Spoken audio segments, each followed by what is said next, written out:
Imagine a world without Mozart. No twinkling melodies of Eine kleine Nachtmusik to enchant us. No heart-wrenching arias from The Marriage of Figaro to move us to tears. No playful brilliance of the magic flute to transport us to a world of wonder. This world, devoid of such sublime beauty, is almost unimaginable. Wolfgang Amadeus Mozart, a name synonymous with genius, left an indelible mark on the world with his extraordinary musical gifts. His compositions, imbued with an almost divine spark, continue to resonate with audiences centuries later, transcending time and culture. From the moment my tiny fingers first danced across the keyboard, it was clear that I was no ordinary child. By 6, I was performing for royalty, captivating audiences with my precocious talent and charming demeanor. The courts of Europe buzzed with tales of the Wunderkind from Salzburg, his fame spreading like wildfire. Recognizing the magnitude of his gift, I carefully orchestrated a series of concert tours throughout Europe. As I matured, so too did my musical voice. I absorbed the influences of my travels. My compositions blossomed into full-fledged masterpieces, showcasing a depth of emotion and technical mastery. The Archbishop of Salzburg appointed Mozart as a court musician. However, court life chafed at Wolfgang's independent spirit. This act of defiance proved to be a turning point in my life. He moved to Vienna, eager to test his mettle against the best composers.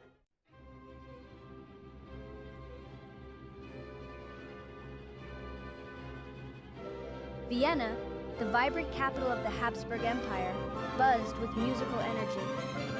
Composers, musicians, and patrons from across Europe flocked to the city, drawn by its rich cultural tapestry and the patronage of the Habsburg court. I was eager to make my mark and immersed myself in this vibrant musical landscape, composing prolifically and showcasing my extraordinary talents in a series of public concerts. My reputation as a pianist of unparalleled virtuosity spread like wildfire. Audiences were mesmerized by my effortless technique, my ability to coax an almost orchestral sound from the keyboard. My compositions, too, garnered widespread acclaim. Operas like The Abduction from the Seraglio and The Marriage of Figaro captivated audiences with their wit, charm, and emotional depth. My star was in ascendance. I had captured the hearts of the Viennese public, my name on everyone's lips. My music, a sublime blend of Italianate lyricism and Germanic counterpoint, seemed to embody the spirit of the age. I had achieved a level of fame and recognition that few composers ever experience in their lifetime. Yet, even as I scaled the heights of musical success, a shadow lurked on the horizon. The seeds of tragedy were already being sown, setting the stage for a heartbreaking fall from grace. The Mozart family home in Salzburg echoed with music. I instilled in my children a love for music from their earliest days. Nannerl displayed an early aptitude for the keyboard. But it was Wolfgang, born January 27, 1756, who would eclipse them both. From the moment he could toddle, Wolfgang was drawn to music. He would sit enthralled beneath the harpsichord, eager to join in. At 3, he began picking out melodies on the keyboard. I realized I had a prodigy on my hands. Wolfgang's genius filled me with joy and responsibility.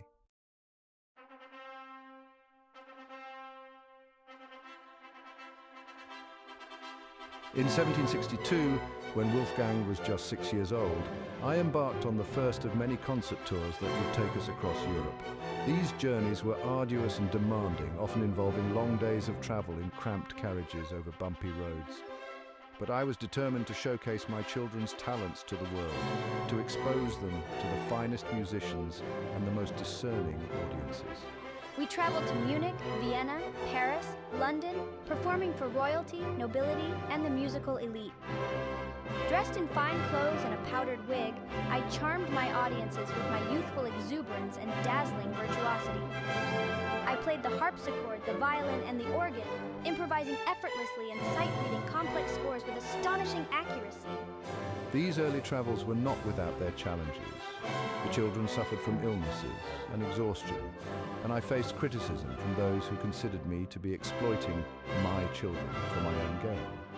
But Wolfgang, despite the hardships, thrived on the attention and the opportunity to immerse himself in the vibrant musical cultures of Europe. He soaked up new styles and influences, expanding his musical horizons and honing his craft.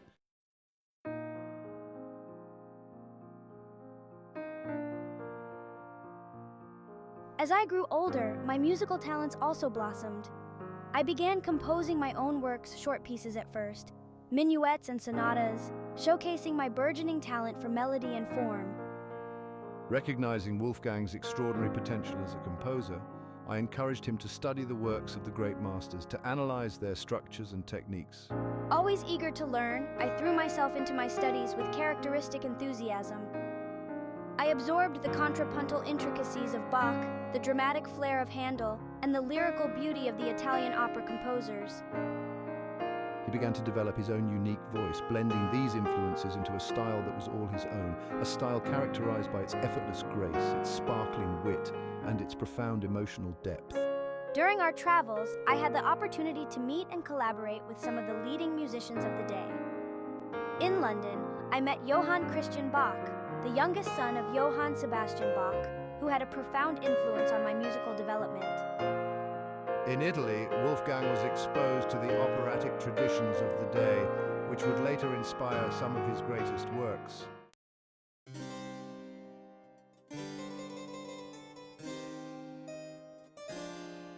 In 1769, at the age of 13, I returned to Salzburg, where I was appointed as concertmaster to the court of the Prince Archbishop. It was a prestigious position for a musician of my age, a testament to my extraordinary talent. But the confines of court life, with its rigid protocols and stifling atmosphere, soon began to chafe at my restless spirit. I chafed under the Archbishop's autocratic rule, resenting his lack of appreciation for my musical genius. I longed for the freedom to compose the music that I heard in my head, music that pushed the boundaries of convention and explored new sonic landscapes. But the Archbishop, a man of limited musical taste, preferred light entertainment to artistic innovation. Despite the frustrations of my position, I continued to compose prolifically during my time in Salzburg. I wrote symphonies, concertos, chamber music, and operas, each work showcasing my growing mastery of form and my ever-deepening emotional range. But my heart was no longer in Salzburg. I yearned for a wider stage, for a city that would embrace my talents and provide me with the artistic freedom I craved.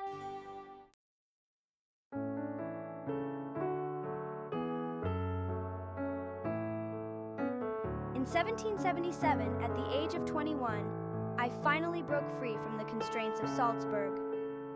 Accompanied by my mother, I embarked on a new adventure, seeking my fortune in the musical capitals of Europe. My goal to establish myself as an independent composer, free from the patronage of the aristocracy.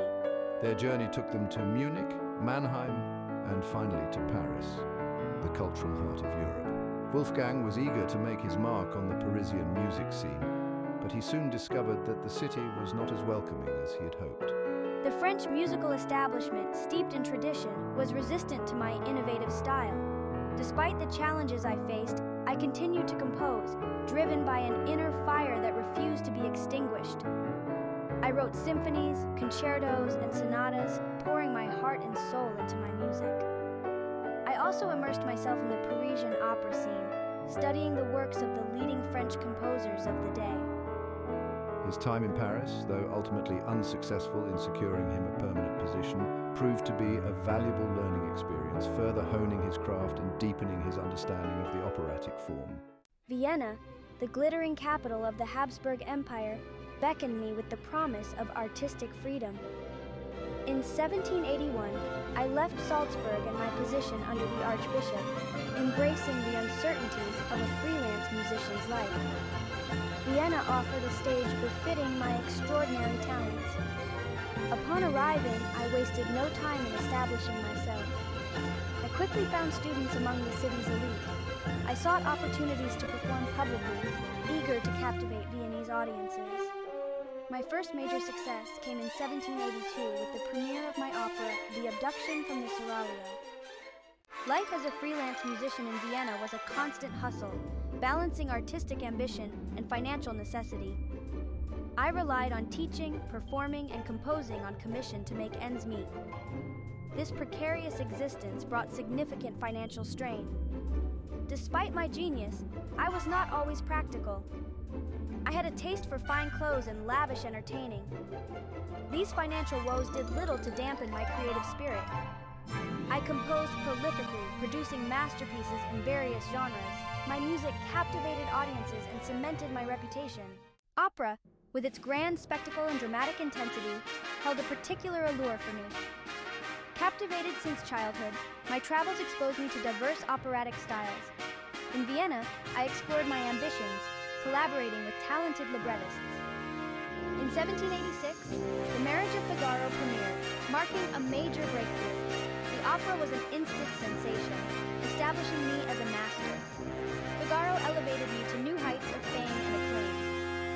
However, my successes were not without challenges.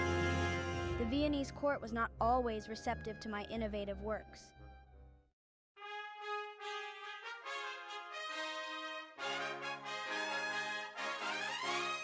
The Marriage of Figaro, a triumph and a turning point. The Marriage of Figaro, a collaboration with Lorenzo da Ponte, was a watershed moment in my career. The opera captivated audiences with its witty libretto, memorable characters, and sublime music. Figaro showcased my genius in its full glory. Its premiere in Vienna in 1786 was a resounding triumph. However, the opera's success was not without its controversies. The libretto, based on a play by Pierre Beaumarchais, raised eyebrows amongst the city's elite. Yet the brilliance of my music won over even the most skeptical viewers. Figaro marked a turning point, solidifying my reputation as a master of opera.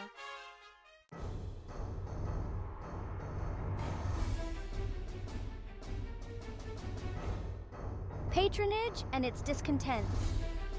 Despite my growing fame and critical acclaim, my financial situation remained precarious throughout my years in Vienna. The patronage system, while offering the potential for financial security and artistic support, was also fraught with challenges. Patrons, often members of the aristocracy, could be fickle and demanding, their support contingent on a composer's willingness to cater to their tastes. I, fiercely independent and driven by my artistic vision, chafed under the constraints of patronage. I longed for the freedom to compose the music that I heard in my head, music that pushed boundaries and challenged conventions, rather than simply pleasing the whims of my benefactors. This tension between artistic integrity and financial necessity would be a recurring theme throughout my career. Adding to my financial woes was, well, my own, often impractical nature. I had a penchant for extravagant spending, indulging in fine clothes, lavish apartments, and expensive socializing. I was also known for my generosity, often lending money to friends and acquaintances in need, even when my own finances were stretched thin. These financial strains, while a constant source of stress, never seemed to dampen my creative spirit, my genius continuing to flourish despite the challenges I faced. A legacy in the making. Even as I grappled with the realities of life as a freelance musician, my creative output remained astonishing. I composed prolifically, producing masterpieces that ensured my place in the pantheon of musical geniuses. My piano concertos, symphonies, and chamber music captivated audiences with their grace and emotional depth. My operas pushed the boundaries of the genre, exploring complex themes of love, loss, and betrayal.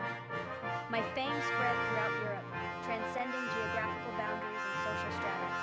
My music continues to inspire and enchant generations, my legacy forever etched in musical history. The late 1780s marked a period of extraordinary creative output for me. Despite financial challenges, my genius burned brightly, producing masterpieces that solidified my place among the greatest composers. My music reached new heights, reflecting both triumphs and turmoil. In 1787, I premiered Don Giovanni in Prague. The opera was an instant sensation, captivating audiences with its blend of comedy, drama, and supernatural elements. Don Giovanni showcased my mastery of operatic form and my gift for crafting music that evoked the full spectrum of human emotion.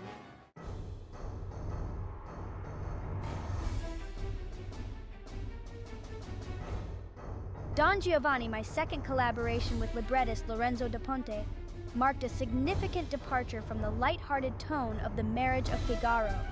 Inspired by the legend of Don Juan, a notorious womanizer who meets a grim end, the opera delves into themes of seduction, betrayal, morality, and divine retribution. The music, while retaining my signature elegance and beauty, takes on a darker hue, reflecting the opera's exploration of the human capacity for both great love and profound cruelties. The opera's premiere in Prague in 1787 was met with rapturous applause. Audiences were captivated by the Don's charismatic but morally ambiguous character, the plight of his victims, and the opera's dramatic intensity. My music, ranging from the Don's seductive serenades to the chilling finale in which the Don is dragged to hell by the statue of a man he has murdered, perfectly captured the opera's emotional complexities. Don Giovanni cemented my reputation as a master of opera, a composer who could seamlessly blend comedy, drama, and supernatural elements into a cohesive and emotionally powerful whole. The opera's enduring popularity is a testament to its timeless themes, its memorable characters, and above all, the sheer brilliance of my music, which continues to resonate with audiences centuries after its creation.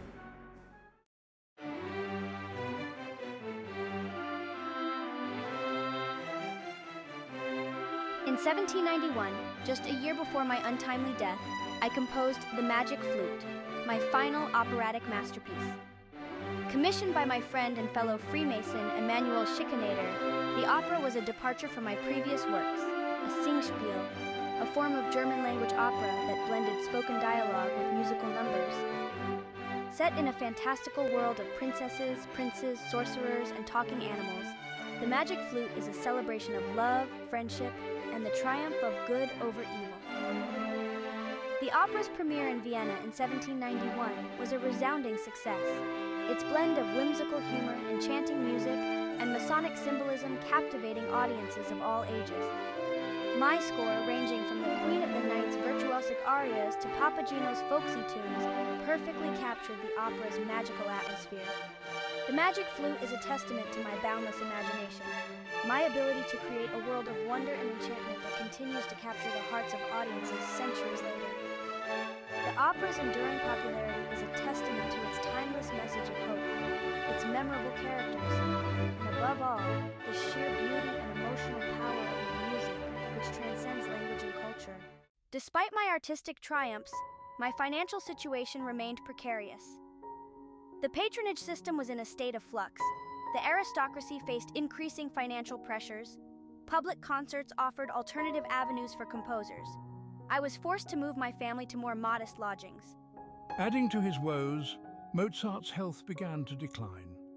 The stress of his financial worries took a toll on his constitution.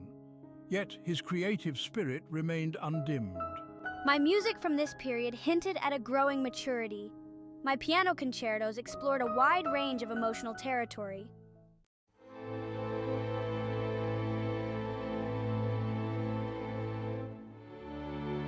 In the summer of 1791, a stranger, shrouded in secrecy, commissioned me to compose a requiem mass. The stranger refused to reveal his identity, adding an air of mystery. The requiem is a work of profound emotional depth and spiritual resonance. From the somber opening bars to the dramatic dies irae, my music evokes the full spectrum of human emotion. Mozart worked tirelessly on the Requiem, even as his health deteriorated. Tragically, he was unable to complete the work before his death. His student, Franz Xaver Süssmayr, later completed the Requiem. My death at 35 sent shockwaves through the musical world. Even in death, Mozart's star continued to rise, captivating audiences and inspiring generations. His reputation grew, fueled by the publication of his complete works. My operas became staples of the operatic repertoire. Their enduring popularity is a testament to the sheer genius of my music. Mozart's legacy extends far beyond the concert hall. His music has permeated popular culture, appearing in countless films and shows. Mozart's life, though celebrated for its musical triumphs, was not without its share of personal struggles. The same sensitivity that allowed him to channel such profound emotion into his music also made him vulnerable. The weight of expectation and the constant pressure to produce masterpieces took their toll. Behind the facade of the charming composer lay a deep well of vulnerability. Mozart craved love and acceptance, longing for a stable personal life.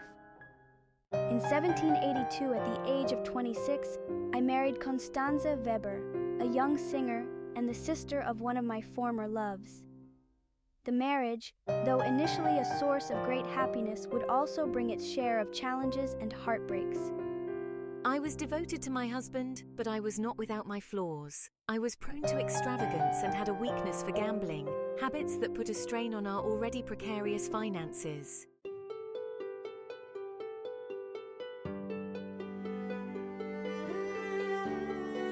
The death of my father Leopold in 1787 was a profound blow to me. He had been more than just a father. He had been my teacher, my mentor, my confidant, and my greatest champion. From the moment I recognized my son's extraordinary talent, I dedicated my life to nurturing that gift, guiding his career and shaping him into the musical genius he became. Though now a mature and successful composer in my own right, I still relied heavily on my father's guidance and support. His death left a void in my life, a sense of loss that I would carry with me for the rest of my days. In my letters, I expressed my grief and longing for my father, my words revealing the depth of our bond and the irreplaceable role he played in my life. The loss of my father also had a profound impact on my music. In the years following his death, my compositions took on a darker and more introspective tone, reflecting my own internal struggles with grief, loss, and my own mortality. The shadow of death, a theme that had always been present in my music, now loomed larger, infusing my works with a sense of urgency and a heightened emotional intensity.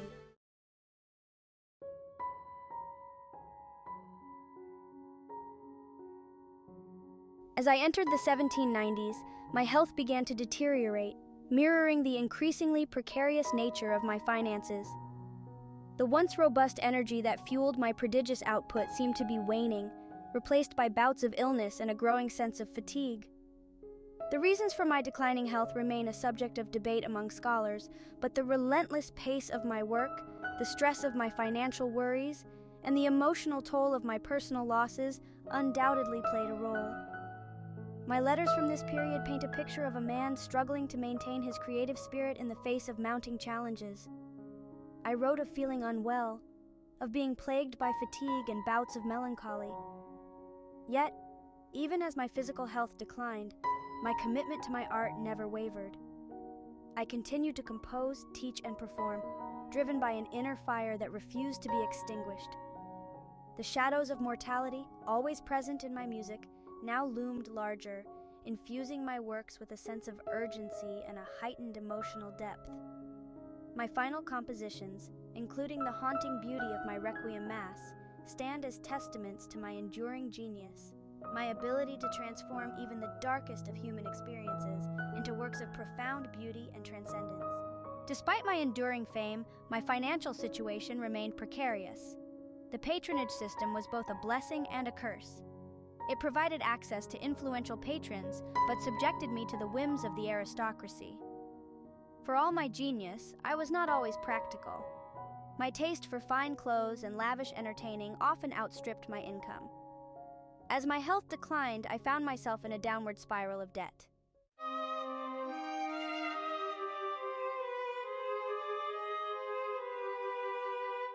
Vienna, 1791.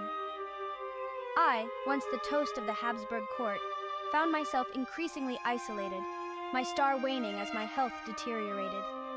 A stranger, cloaked in secrecy, approached me with a peculiar commission, a Requiem Mass, a musical setting of the Catholic Mass for the dead. The stranger offered a generous sum, paid half in advance. I began work with a fervor that belied my weakening constitution. The Requiem would be my masterpiece, my final testament to a world that had both adored and neglected me, crafting melodies of haunting beauty and unsettling power. Despite his failing health, he threw himself into the work as if he knew this would be his final gift to the world.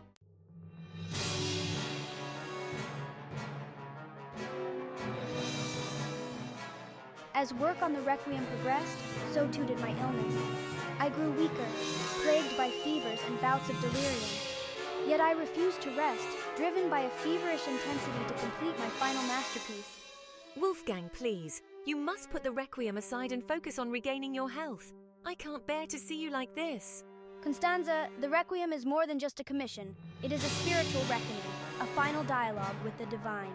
I must finish it. He worked tirelessly, his quill pen scratching across parchment late into the night, fueled by a potent mixture of artistic passion and a growing premonition of his own mortality. The strain on his already frail constitution proved too much. He collapsed at his desk one evening, blood staining the unfinished score of the Requiem. The doctor, summoned in haste, could offer little hope. The doctor said Wolfgang is fading fast, his body ravaged by illness and exhaustion. He clings to life, his thoughts fixated on the unfinished masterpiece he knows he will not live to complete.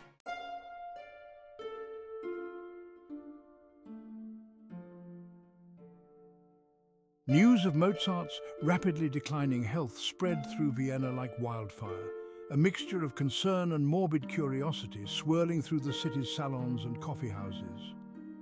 Friends and former patrons, some motivated by genuine concern, others by a desire to witness the passing of a legend, flocked to his bedside. I kept vigil by his side, heartbroken and exhausted. My pleas for him to rest fell on deaf ears. Franz, come closer! I need you to complete the Requiem based on my sketches and instructions. On December 5th, 1791, surrounded by a handful of loved ones and the unfinished strains of his Requiem echoing in his mind, Wolfgang Amadeus Mozart breathed his last. He was 35 years old.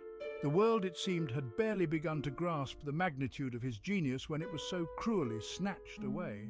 His death, shrouded in mystery and whispered rumors of poisoning, only served to amplify the tragedy of his untimely passing.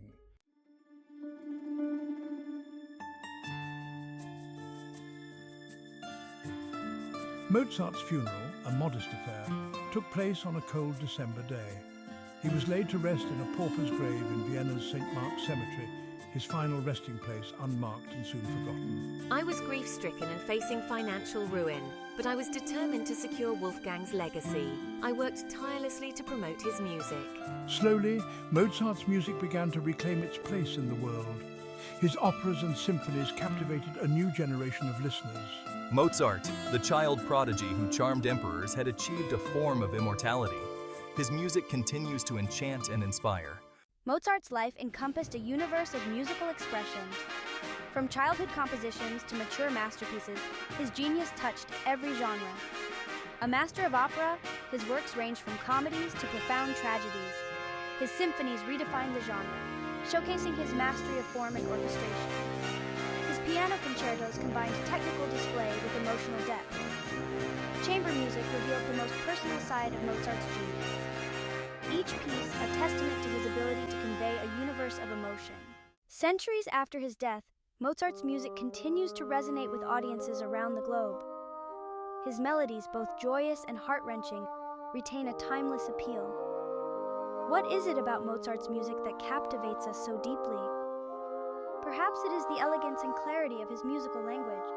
His ability to convey complex emotions with simplicity speaks directly to the heart. Mozart's legacy extends far beyond the concert hall and opera house. His music permeates popular culture, evoking elegance and wonder. The Mozart effect suggests his music enhances cognitive function. His music speaks to something fundamental within the human experience. It transcends dark times, showcasing the strength of the human spirit.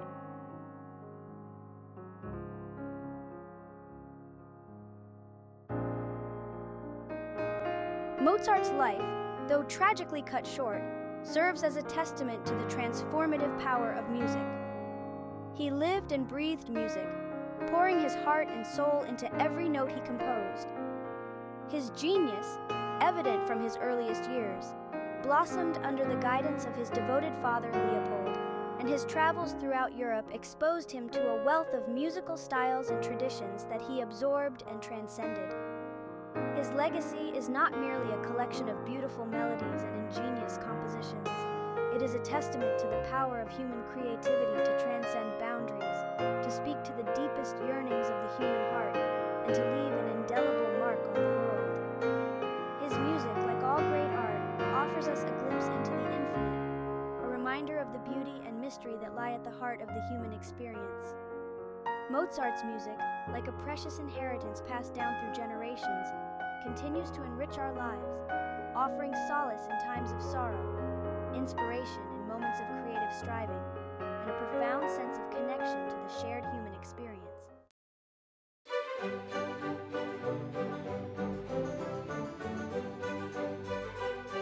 Mozart's influence on generations of composers is immeasurable. From Beethoven, who revered Mozart as a musical god, to the Romantics, who found inspiration in his emotional depth and melodic invention, to the modernists who admired his formal mastery and harmonic ingenuity, Mozart's music has served as a touchstone for composers of all eras and aesthetic persuasions. His operas, in particular, set a new standard for the genre, influencing everyone from Rossini and Verdi to Wagner and Strauss. His symphonies and concertos, with their innovative use of form, orchestration, and thematic development, paved the way for the Romantic Symphony and beyond. But Mozart's influence extends far beyond the realm of classical music. His melodies have been adapted and reimagined in countless jazz, pop, and film scores, his musical DNA woven into the fabric of popular culture. Mozart's music continues to inspire and challenge musicians today, reminding them of the boundless possibilities of musical expression and the enduring power of beauty to move and transform.